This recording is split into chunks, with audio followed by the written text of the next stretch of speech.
اگر کوئی عزت چاہتا ہے، اقبال نے کہا تھا، اقبال یہ کس کے عشق کا فیض عام ہے، رومی فنا ہوا حبشی کو دوام ہے۔ اللہ تبارک و تعالی نے حضور علیہ السلام کی پیدائش کے لیے شہر مکہ کو منتخب فرمایا، اس کو چنا اور پھر اس میں پیدا فرما کر حضور علیہ السلام کی نسبت سے اس شہر کی قسمیں ارشاد فرمائی۔ کیا دنیا میں کوئی اور شہر موجود نہیں تھے؟ کیا دنیا میں کوئی شہر اس لائق نہیں تھا کہ حضور علیہ السلام کی پیدائش کے لیے اسے چنا جاتا اور اسے عزت عطا کی جاتی؟ کیا ایسا ممکن نہیں تھا کہ مکہ شریف کے علاوہ کہیں اور حضور علیہ السلام کی پیدائش کا انتخاب کیا جاتا؟ آئیے اس کو سمجھتے ہیں، اس راز کو جاننے کی کوشش کرتے ہیں۔ دیکھیے، اللہ تبارک و تعالی رب العالمین ہے، تمام جہانوں کا رب ہے، لیکن اس کی ربوبیت کا جیسا اظہار حضور علیہ السلام پر ہوا، ایسا کسی پر نہیں ہوا۔ رب تو وہ ہمارا بھی ہے، آپ کا بھی ہے، میرا بھی ہے، تمام انسانوں کا ہے، تمام مخلوقات کا ہے، لیکن اس کی ربوبیت کا جیسا اظہار حضور علیہ السلام کی ذات مبارکہ پر ہوا، ایسا کسی پر نہیں ہوا۔ جو کمالات حضور علیہ السلام کو ملے وہ کسی کو نہیں ملے، اور جو کمالات حضور علیہ السلام کو ملے ہمیں تو اس کا ذرہ بھی نصیب نہیں۔ ہماری آنکھیں دیوار کے پیچھے کا کچھ نہیں دیکھ سکتی، لیکن حضور علیہ السلام فرش پر تشریف فرما ہو کر عرش کے حالات ملاحظہ فرما رہے ہیں۔ ہماری سماعت وہ 2-3 میٹر سے آواز تو نہیں سن سکتی، لیکن حضور علیہ السلام کی سماعت مبارک کا یہ عالم ہے کہ آپ روضہ انور میں تشریف فرما ہو کر تمام کائنات سے اپنے امتیوں کے پڑھے جانے والے درود کو سنتے ہیں، اور ہمارا ہاتھ 2-3 میٹر کی بلندی پر بڑی چیز کو نہیں اٹھا سکتا۔ حضور علیہ السلام آپ کے ہاتھ مبارک کا یہ عالم ہے، ہاتھ بڑھائیں فرش پر بیٹھ کر اور وہ جنت کے پھلوں سے جا لگے۔ تو جیسا اللہ تبارک و تعالی کی ربوبیت کا اظہار حضور علیہ السلام کی ذات مبارکہ پر ہوا، ایسا کسی پر نہ ہوا۔ اور تو اور حضور علیہ السلام کی بچپن کا یہ عالم ہے کہ جب آپ چاند کو اشارہ فرماتے تو جس طرف اشارہ فرماتے چاند اس طرف چلا جاتا، آپ چاند کو جس طرف لے جانا چاہتے چاند اسی طرف چلا جاتا۔ تو یہ حضور علیہ السلام کی شان مبارکہ ہے، اور اسی لیے قرآن پاک فرماتا ہے ربکا ربکا ربکا، اے محبوب آپ کا رب، آپ کا رب، آپ کا رب۔ آپ کے رب نے قرآن اتارا، آپ کا رب حکمت والا ہے، حکمت عطا کرتا ہے، آپ کا رب سمیع و بصیر ہے، آپ کا رب نعمتیں عطا کرتا ہے۔ تو اس سے مقصود اپنے رب ہونے کی نسبت حضور علیہ السلام کی طرف کرنی ہے۔ وجہ یہ ہے کہ جس طرح حضور علیہ السلام کی ذات مبارکہ پر اللہ تبارک و تعالیٰ کے رب ہونے کا اظہار ہوا، ایسا کسی پر نہیں ہوا۔ حضور علیہ السلام کی ذات مبارکہ ایسی ہے کہ آپ پر سب سے بڑھ کر اللہ تبارک و تعالیٰ کی ربوبیت کا اظہار ہوا۔ اب اس کے دوسرے پہلو کی طرف چلتے ہیں۔ زمین ساری کائنات کا مالک اللہ تبارک و تعالی ہے، لیکن اس کے جو رب ہونے کا اظہار شہر مکہ میں ہوا وہ کسی اور جگہ پر نہیں ہوا۔ مکہ کیا تھا؟ ایک بنجر زمین، بے آباد زمین تھی جس پر کوئی پر نہیں مارتا تھا۔ پھر کیا ہوا؟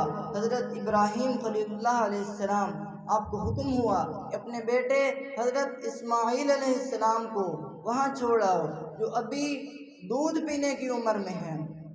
جب وہاں آپ چھوڑ کر آئے، آپ کے قدموں مبارک کی برکت سے وہاں سے ایک چشمہ جاری ہوا۔ اللہ تبارک و تعالی نے لوگوں کے دل اس شہر کی طرف کھینچ دیے، اور اب یہ عالم ہے کہ جو بے بنجر بنجر اور بے آباد زمین تھی، وہاں کوئی پرندہ پر نہیں مارتا تھا۔ اب وہاں یہ عالم ہے کہ بعض دفعہ وہاں قدم رکھنے کو جگہ نہیں ملتی۔ اور اسی رمضان المبارک کی بات ہے کہ اتنی بھیڑ ہو گئی تھی کہ انتظامیہ کو ویزے بند کرنے کی ضرورت پڑ گئی۔ تو یہ مکہ شہر ہے جس کی نسبت اللہ تبارک و تعالی نے اپنی طرف کی، اس کے رب ہونے کی نسبت کی، فرمایا رب هذه البلدتی، اس مکہ شہر کے رب۔ تو جیسا اظہار مکہ شہر پر ہوا رب کی ربوبیت کا، ایسا اظہار زمین کے کسی خطے پر نہیں ہوا۔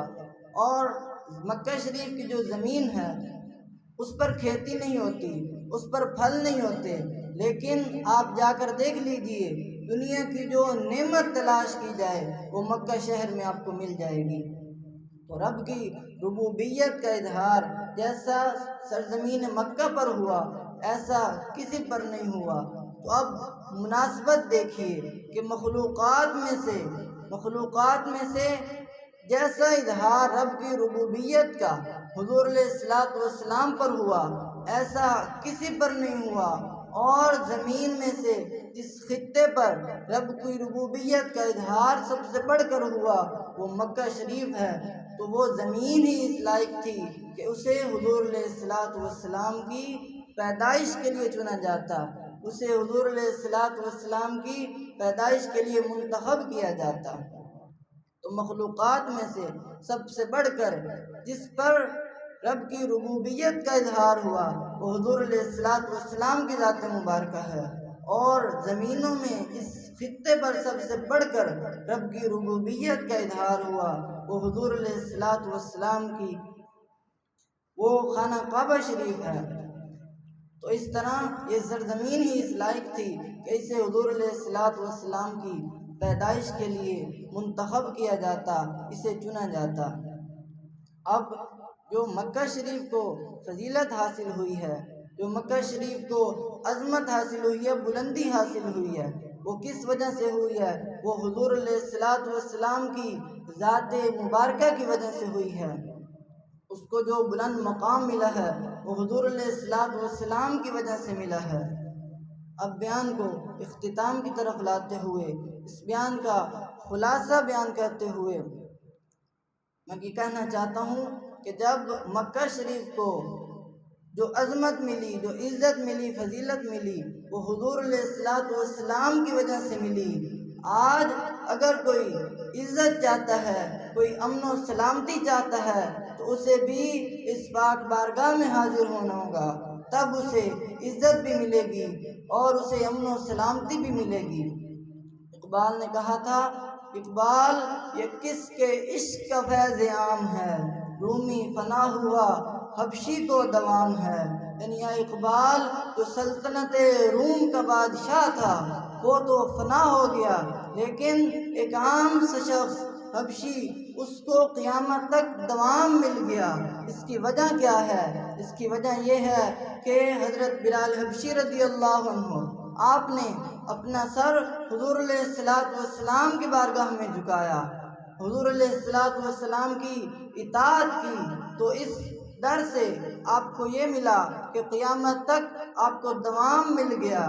لیکن جو سلطنت روم کا بادشاہ تھا اسے عارضی عزت تو ملی لیکن وہ فنا ہو کر رہ گیا، اس کا آج نام تک کوئی نہیں جانتا۔